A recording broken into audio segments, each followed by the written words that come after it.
This week on The Sceptic, I speak to Michael Phillips, a solicitor advocate who works with Christian Concern, about a Christian woman pressured to convert to Islam who was denied asylum by a Muslim Home Office official.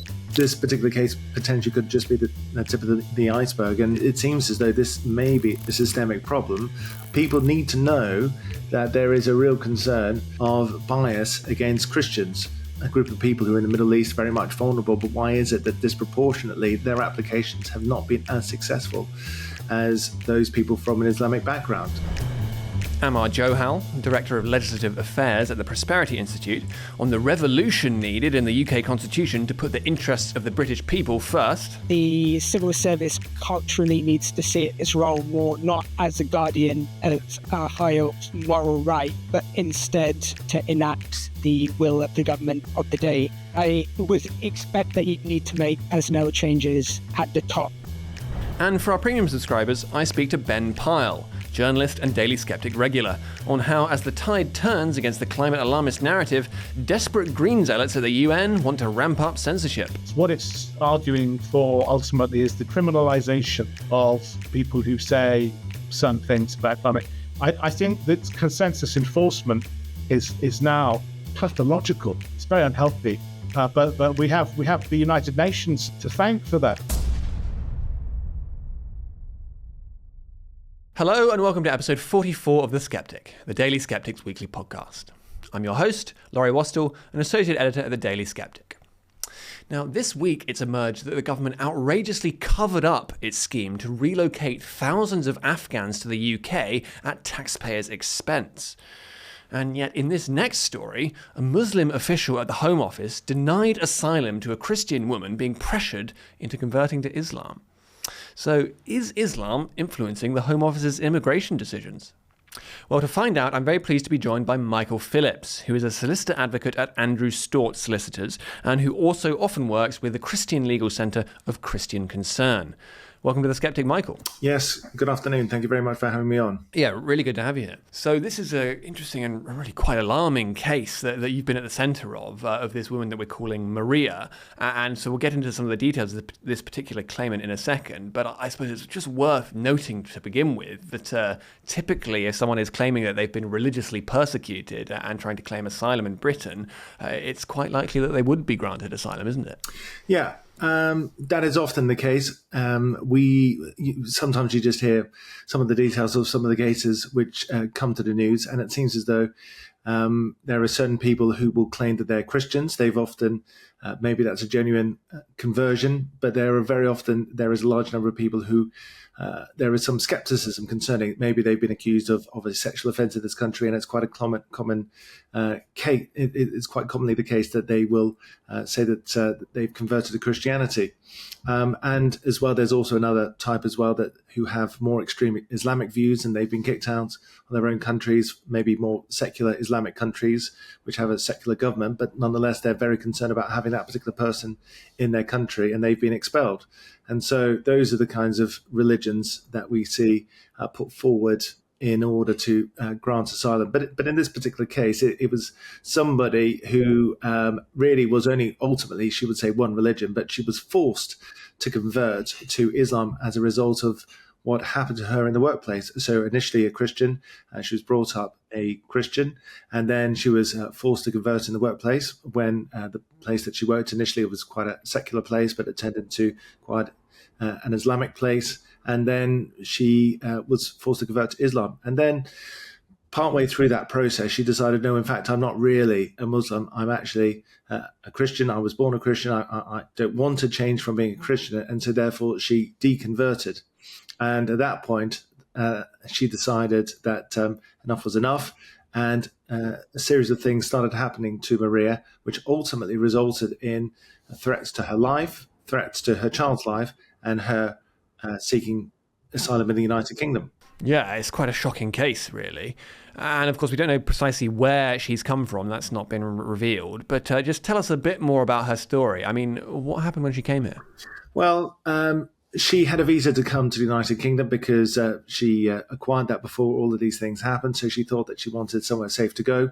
And the United Kingdom seemed like a good place to go. She spoke English. And so she arrived in this country. She claimed asylum as soon as she arrived. And then a few days later, she had a meeting in the Home Office with somebody who was a Home Office worker, Home Office caseworker. And initially, she thought it was okay, but she was a little bit concerned because this person was quite clearly from their attire a Muslim. But anyway, so she went through with that process. It was a very rigorous process. There were lots of questions asked.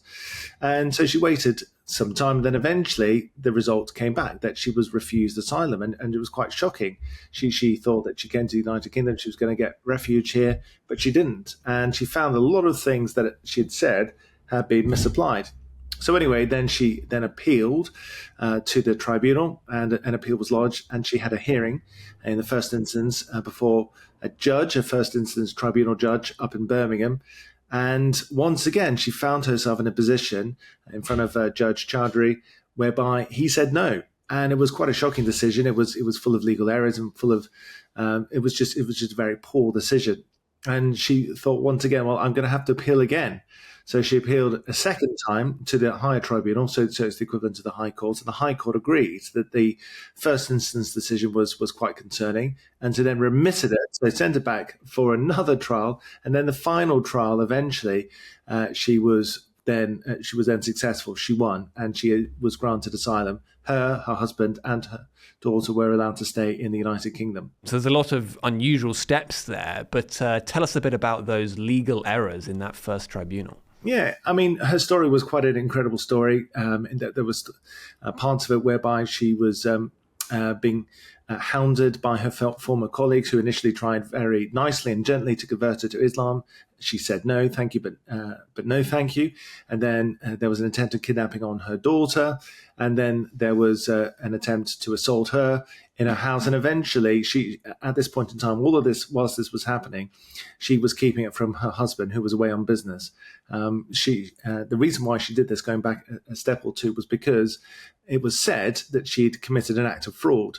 And she was told by her colleagues that in order to get rid of this allegation, that what she could do was she could convert. And all that was required was just putting on a headscarf, having a photo taken, and going along and saying the Muslim Shahada in front of an imam. And she thought, okay, well, that's fine. I can do that very easily. But she went and did that, and she found that that was just the beginning of the story. That wasn't the end of the story. They wanted her cross to be removed. They wanted her to be divorced from her husband because she was no longer a Christian. And her child had to be brought up as a Muslim. And when she refused and she kicked back, that's when those things that I just mentioned started to happen to her.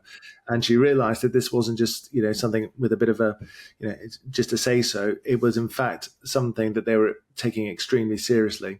So that's how it all started in the first place. And then the judge just said, well, I just don't believe you. And I found it, I just find this too incredible to believe. And didn't really have anything to refute what she was saying. I mean, that's the whole point. Very often when these things happen, there aren't too many witnesses by the very nature of things. But, she had gone to the police. She had reported it to the police. She did have other witnesses. And the question that we asked was, why would a middle-class woman who came from a nice enough area, worked for a bank and had her child in private school, why in those circumstances would she flee to the United Kingdom to live in a bedsit if there wasn't some truth in all of this? And the judge just really failed to grapple with these kinds of questions.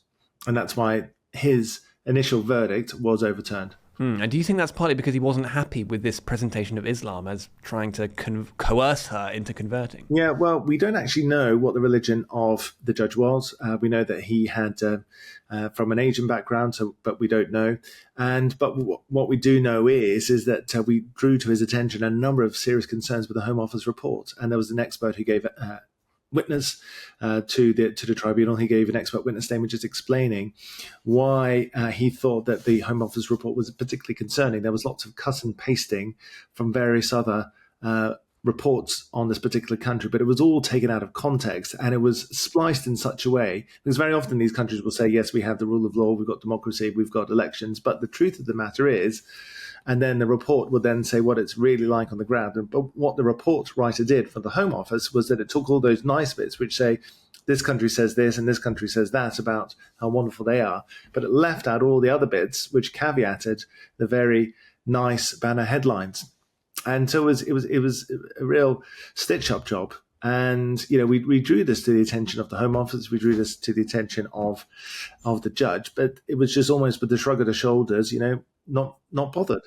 And that was, deeply concerning. And so also that you mentioned earlier, there was that original decision by the Muslim Home Office official. I mean, there were some questions over that, weren't there? Yes, there were some questions about that. So there were the questions about the original report, as I said already, but also there was a very bizarre thing whereby this lady had a conversion certificate. So when you convert in this way, you get this nice green papered certificate just to confirm what had happened to you. And so we asked for this back as our exhibit to go in front of the judge. And then I remember it was actually on the day of the hearing that it arrived back in the post, back at the office. And so somebody ran up from the office with it and brought it to court. And in fact, it was no longer green, but it was white. And it had been laminated. So it was all very bizarre. We just couldn't work it out. And she looked at it, scratching her head. And I said, "Are you sure this is the one?" And she'd actually, you could be forgiven for thinking that she was probably on the verge of going mad at this point, but she brought her vicar with her who'd also attended the original appointment with the Home Office. And he said, "No, definitely. I'm sure that when she went to the Home Office, we handed over a green certificate and now they've posted back this white certificate." And it was all very strange.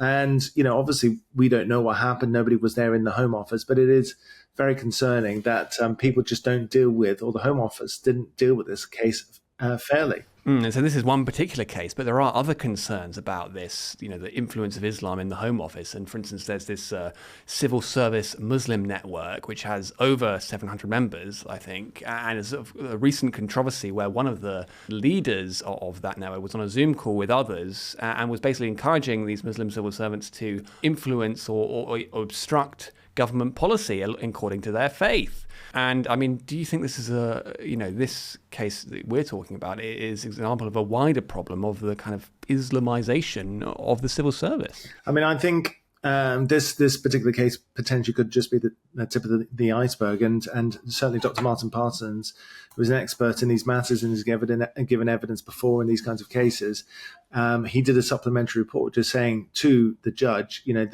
this is a concern.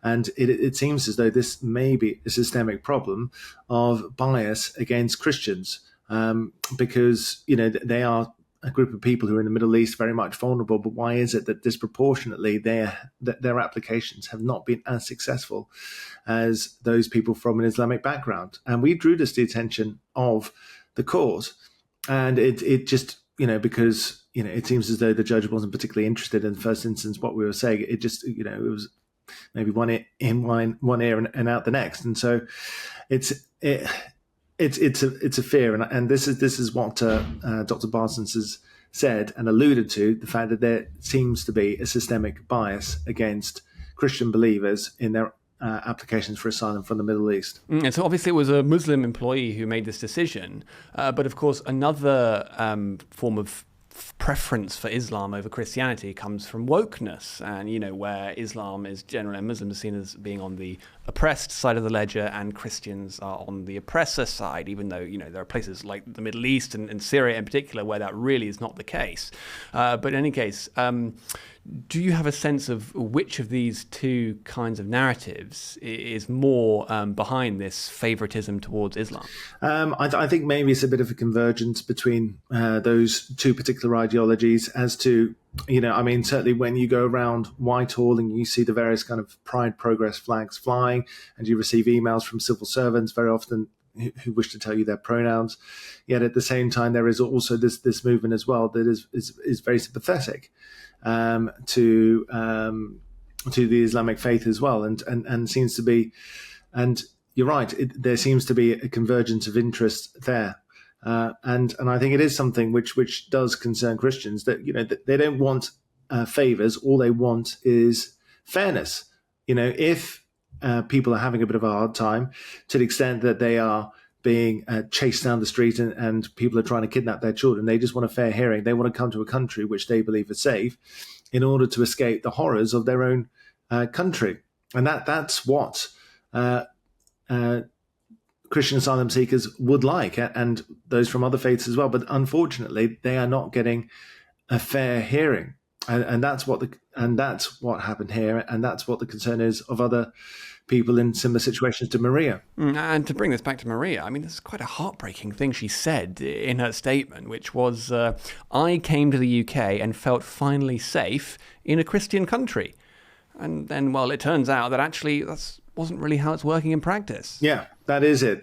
And she that's what she said. And at each turn, she was very much hopeful, very much waiting, very nervous as to what was going to be happening. And, this is a process which lasted literally for years.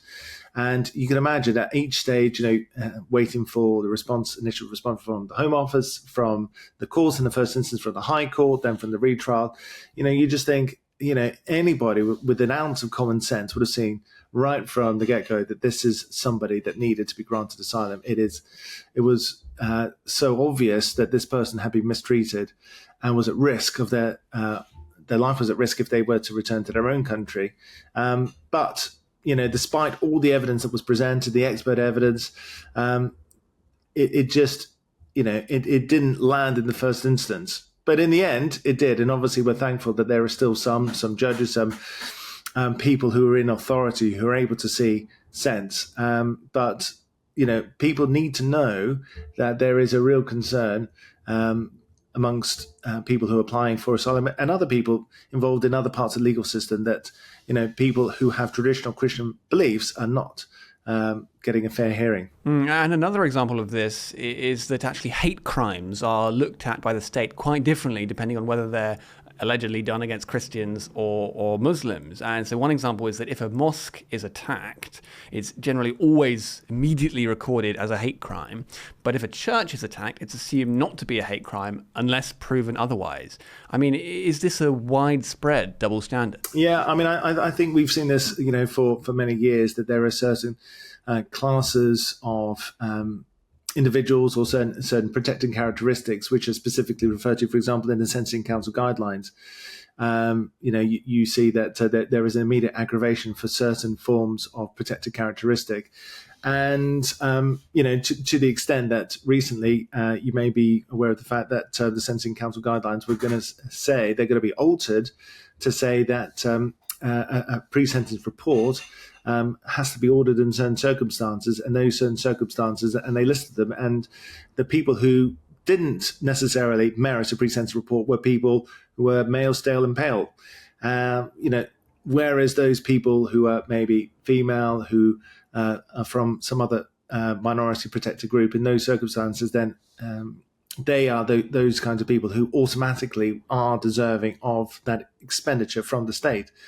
And so, a large number of clients that I represent, are very concerned about the fact that they're being treated as second-class citizens and are not receiving the same kind of favors as other people. And I heard that recently from a Roman Catholic priest who said that I think he rang up the police concerning something which happened to him, and the police seemed to be extremely interested when there was a suggestion it was homophobically aggravated in some way. But then when they found that he was a Roman Catholic priest, they seemed to lose all interest.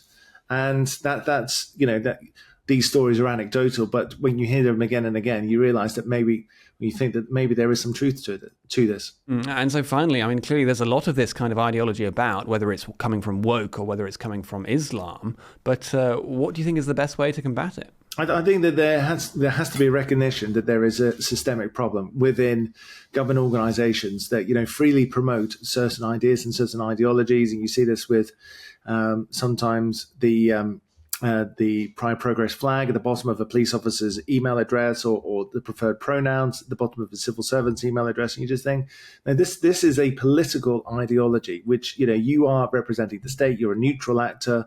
You're meant to be investigating a crime, or you're meant to be acting on behalf of the state neutrally. And what this is not good. What you're doing, you're taking one side of a party political debate, and so there has to be that systemic cleaning out. That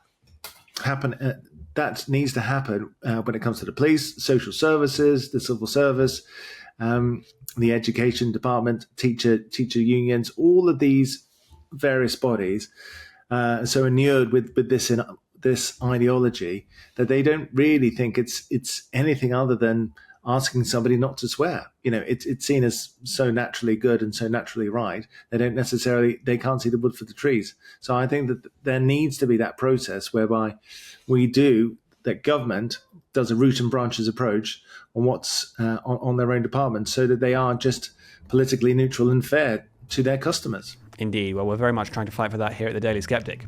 Michael Phillips, thank you very much for coming on The Sceptic. Thank you very much. Thank you for having me on. Now, what's wrong with our legal frameworks in Britain that means the state and the government can't get anything done? And what do we need to do to change it?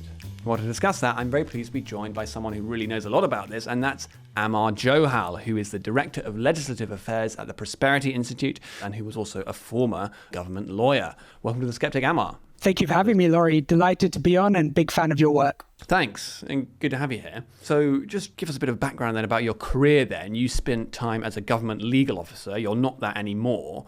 But, what are some of the things that you observed during that time about these legal processes that we have in our state, in our constitution? I imagine there are ways that you don't think that's working in the way that it should be. Yes, spot on there, Laurie. Government legal advice, government legal department, a lot of well-meaning and well-intentioned individuals, but is not working well structurally.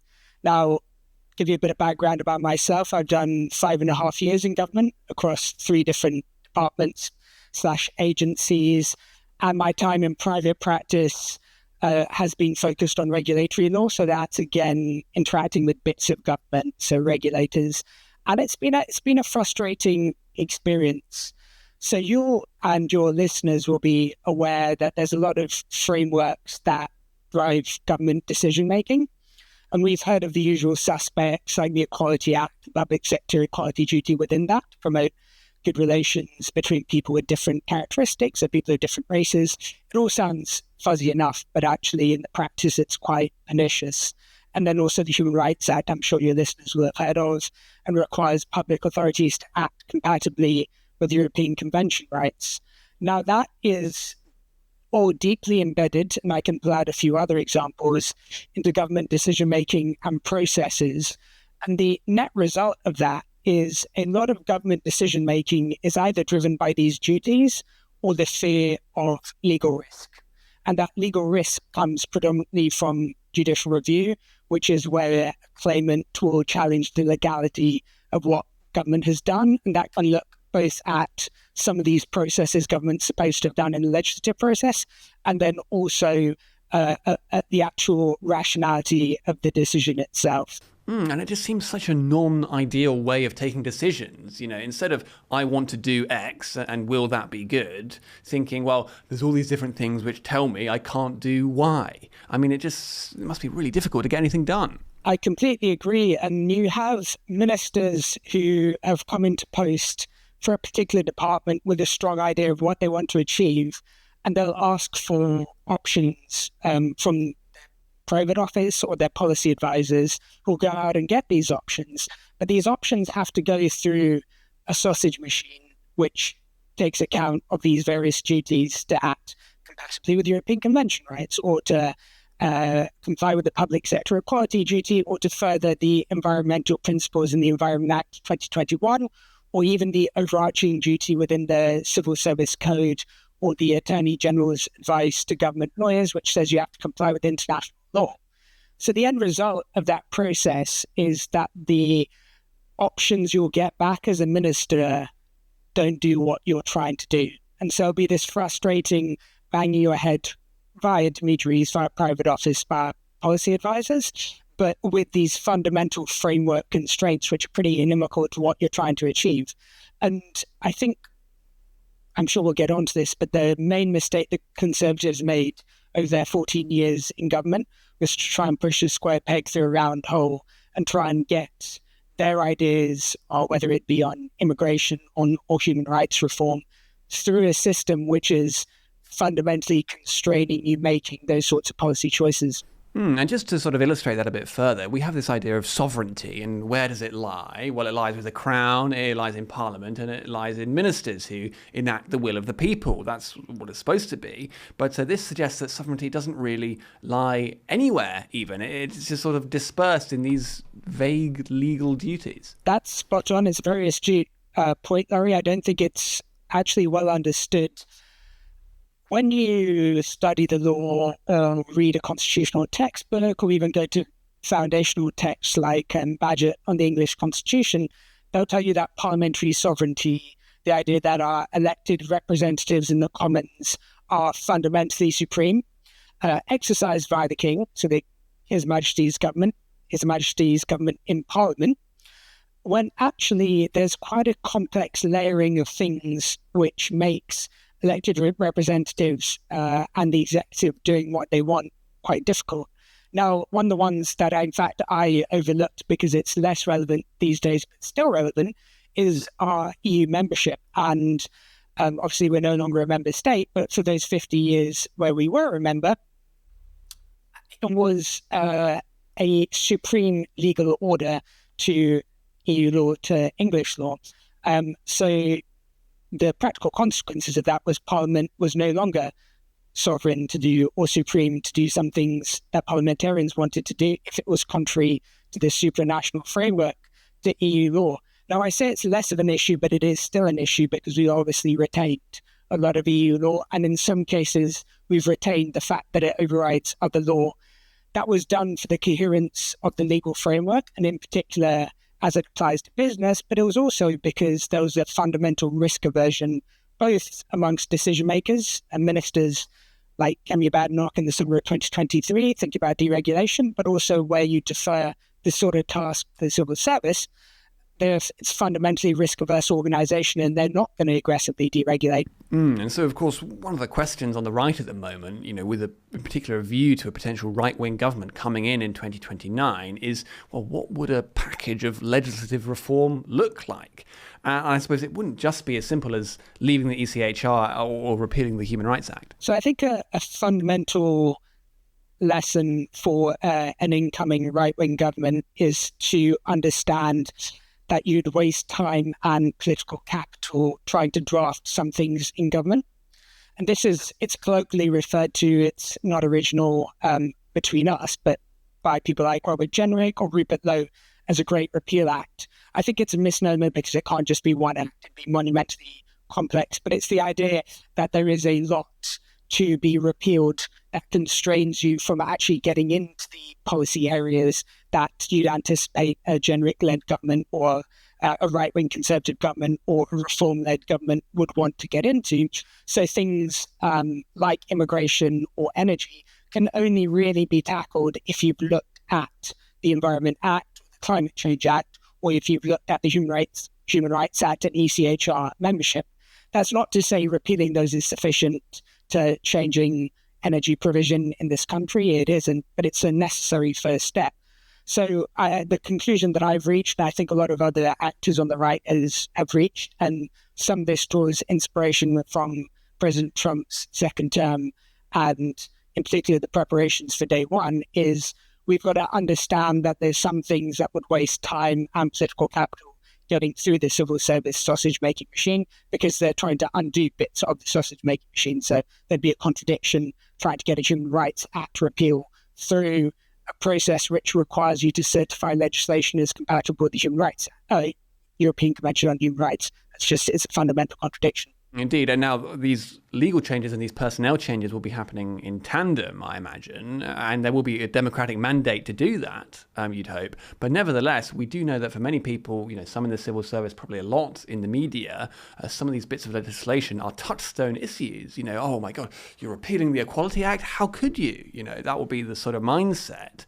It's almost a sacred totem to some of these bits of legislation. So, do you foresee there being a significant amount of resistance to this agenda, and how do you deal with that?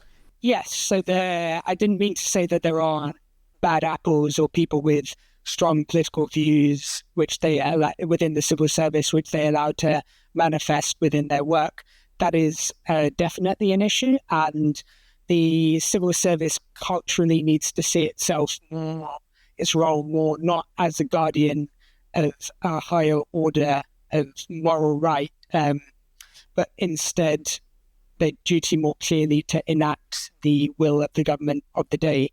That is a cultural shift that will take time, but I would expect that you need to make personnel changes at the top as part of a broader, and it's commonly done in other countries. It's something that Labour are also recognising. They expected the civil service to like a Rolls Royce for them, and it's worked so far equally dysfunctionally to how it did during the Conservatives. There's something that's fundamentally broken, and you want a leaner, more efficient machinery of government that will necessarily involve some personnel changes, that will necessarily involve some legislative changes, and you'd hope that would lead, to answer your question, to a cultural evolution where the civil service doesn't view itself as a higher guardian, but instead views itself as what we don't even have scope to disagree with what this minister is saying. Let's get it done. I suppose it's worth thinking about. I mean, the political paradigm we've been under for the past 30 years or so, since Tony Blair, has really allowed so many of these duties to accrue, and really these chains on our constitution and on our parliamentary democracy and sovereignty. And I suppose if we were able to cast those chains off, I mean, that would be a really revolutionary moment, wouldn't it? Yes, so that is also something that would have to happen, which I haven't gone into any great detail on. I think partly it's because these ideas are still embryonic within reform and the Conservatives about what they want to do with the Constitution. Now, you definitely want to restore parliamentary sovereignty. Everyone agrees with the objective, but how you would get there, bearing in mind, as you say, the cumulative layering of quite a lot of changes which have had second-order effects that the Blair government didn't anticipate, although we shouldn't entirely exonerate the 2010 to 2024 Conservative governments, because in a lot of cases they fell into this same cycle and gold-plated things for the interest of a particular pressure group, or because they hadn't particularly thought through something that was put in front of them, or because they hadn't particularly had a strong idea of what they wanted to achieve. I think that all definitely did happen, but this process of 25 years plus of unintentional or misunderstood constitutional changes, which includes devolution, the creation of the Supreme Court, gutting the office of Lord Chancellor, who was previously what is now known as the Justice Secretary, but he was also head of the judiciary, and his or her role was to be a conduit between the executive and the judiciary in a way that's fundamentally now been lost, and you have a Supreme Court that takes political decisions. Now, I don't know, as I said, solutions aren't particularly developed on how exactly you fix them, but they're one of the clearest things that needs to be done to restore the judiciary's place to its traditional role of interpreting laws made by Parliament is setting clearer bounds, because the Human Rights Act has allowed the judiciary to, one, interpret subordinate legislation, so stuff not made at the parliamentary level but delegated to ministers and ministries compatibly with the ECHR, which sometimes it just completely changes the wording to make it compatible with particular European Convention right. But then also within that, they are allowed to strike down acts of Parliament as incompatible with, again, the European Convention on Human Rights. That doesn't immediately mean that the Act of Parliament falls, but what it frequently led to was Parliament replacing that particular act with something that was compatible. So these really strong, soft compliance mechanisms, which fixing that framework would really give, I think, judges the clearer remit that they need as to what's justiciable, what they should be looking at, and what is fundamentally a political matter. And you wouldn't have a situation like you did with the 2019 Miller 2 judgment, where the Supreme Court was looking into areas, the exercise of the royal prerogative around proroguing Parliament, which should fundamentally and historically not have been justiciable. So judges shouldn't be looking at that. It's a political decision because you have a clearer framework as to where one part of government of the political system ends and the other begins. And so it's interesting that you mentioned devolution there, and obviously that's something that many ardent critics of the Blairite settlement would really like to see unwound. But of course, that would come with a bit of political baggage and would require expending a lot of political capital to get done. And for instance, it's notable that at the Reform Conference last year, Rupert Lowe started talking about this, and he was really freelancing there. And the party didn't like that, and that's probably among some of the many reasons that he's now out of it. But I suppose there's a question of tactics here. How maximalist do you want to be with this agenda? Do you sort of flood the zone and sort of try and do everything everywhere all at once? Or would a question like devolution be something more to look at more down the line once you've got some of the other changes that you want already in place? So there will be a sliding scale of radicalism within the policy options, and it will depend what the manifesto commitments are, who wins, and the moral courage of those politicians to push this all through. On devolution specifically, the minimum you need is to simplify the devolution settlement, which has become more complicated over recent years and is becoming especially complicated in an English devolution settlement. But just talking about the devolved nations, Wales, Scotland, and Northern Ireland have their own bespoke systems, not generally for good reasons. Northern Ireland, there are good reasons, because we have treaty commitments. Why devolution works a bit different with the Irish government and the EU. Why devolution works a bit different in NI. But in Wales and Scotland, there's no good reasons why it's so hideously complex. And there's been litigation over the years, because even between the devolved administrations and the Scotland office and the Welsh office or the Cabinet office, whoever's looking at exercising an either reserved powered Westminster or a devolved assembly power, don't really understand the boundaries. At a minimum, you need to simplify all of this. A preferable solution is getting rid of devolution in its entirety, because in a lot of cases, it hasn't achieved the policy aim, which was to bring decision-making closer to people. And what it has actually done is create bureaucracy, additional layers of complexity, and no better health or education outcomes in Wales or Scotland. And in some cases, it's funded genuinely bad governance. But you have to be wary in all of this, and why I think reform has taken a step back is there is a degree to which the Rubicon has been crossed, and you're somewhat stuck with a constitutional settlement that would, in some areas, cost more political capital to undo than it's worth, given a right-wing government will have a lot to undo. There's been a lot of damage done over a whole range of areas, and you want to pick your battles, especially, for example, if you don't have a large majority or you already have civil society, whether that's the civil service or the courts or trade unions or the media fighting you at every turn. You can't fight everyone all at once, so perhaps you park some things for a future manifesto or later on in a political term. Now, with constitutional reform, the lessons of previous governments is if you don't do it soon, you're never going to do it. So there is a degree to which it'd be better to show moral courage up front, but this will all be the art of the possible, I expect. So moral courage there being a key thing that you mention. And I think there's obviously going to be choices about which is the most prudent constitutional change to go after to begin with. But whatever they're going after, that will require some real leadership, moral courage, and a clear agenda. So, how confident are you that the right, in whatever form it might take at the next election, is going to have that moral courage?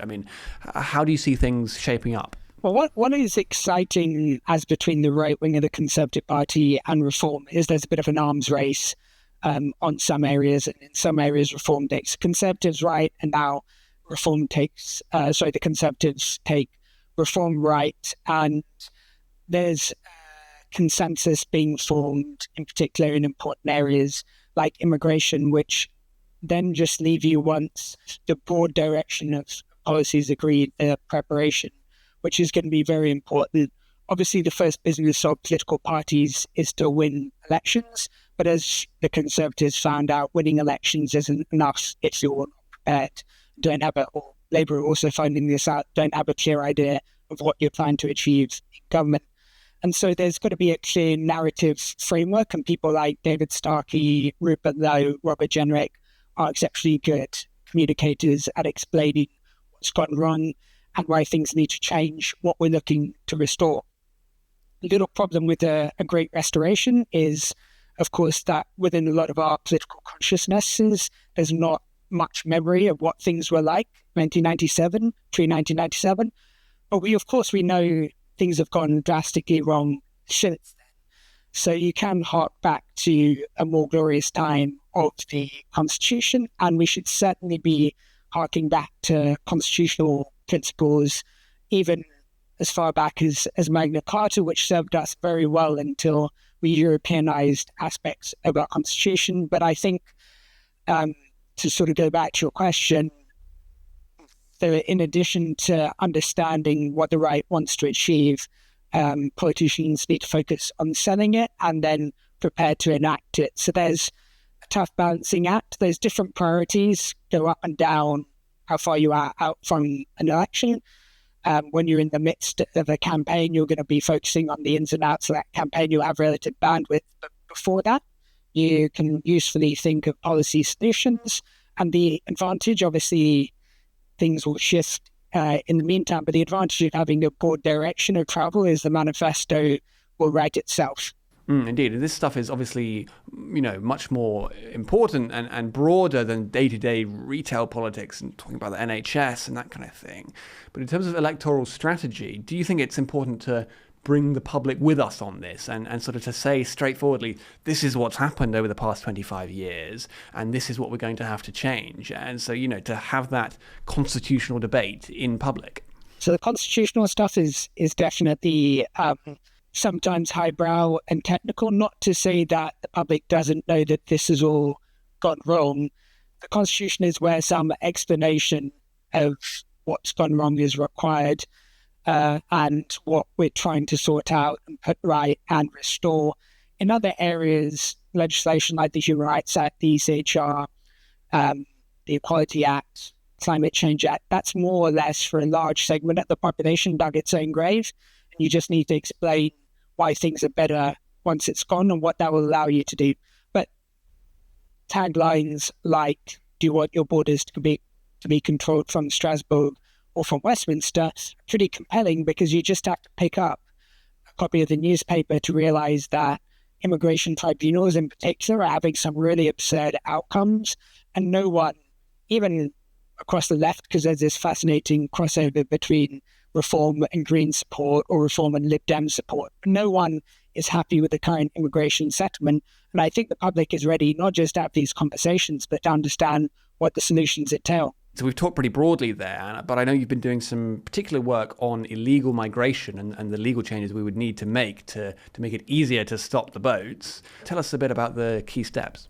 Yes, so there's an operational side to this, and then there is a legal side to this. So I'm probably a bit more focused on the legal side to this. It's very difficult to have control of your borders, to have border sovereignty as a member state of, as a member of the European Convention on Human Rights.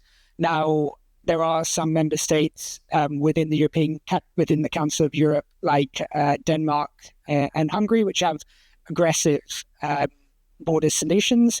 But broadly, it's very difficult, and the way we've implemented it makes it impossible. So the Human Rights Act has to go, the ECHR has to go. Very quick thereafter, you need to have made provision for some deterrent. Now, turning boats back is probably more into the operational side, because a big part of that is how the French will react. There is a legal side, because in addition to the ECHR prohibiting it, there's maritime law that makes that quite difficult, which you have to have a clear override for. And then in addition, if you've sorted out the legal stuff and the diplomatic stuff with France, then you need to look to how that's going to be actually done. There's a lot of talk about the Navy doing it, but most Navy ships are, completely unfit for that sort of task. They're too large. So it'd probably be border force cutters that are doing it. I suspect where you'd end up is a stronger deterrent.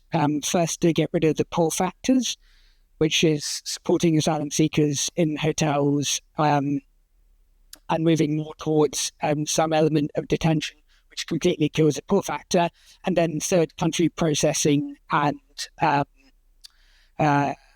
deportations to third countries pending deportation to someone's home country or another solution.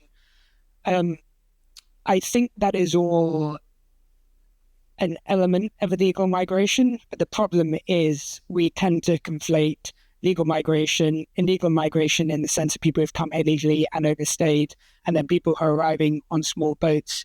And you can understand why the public does that, because we mostly focus on small boats and asylum.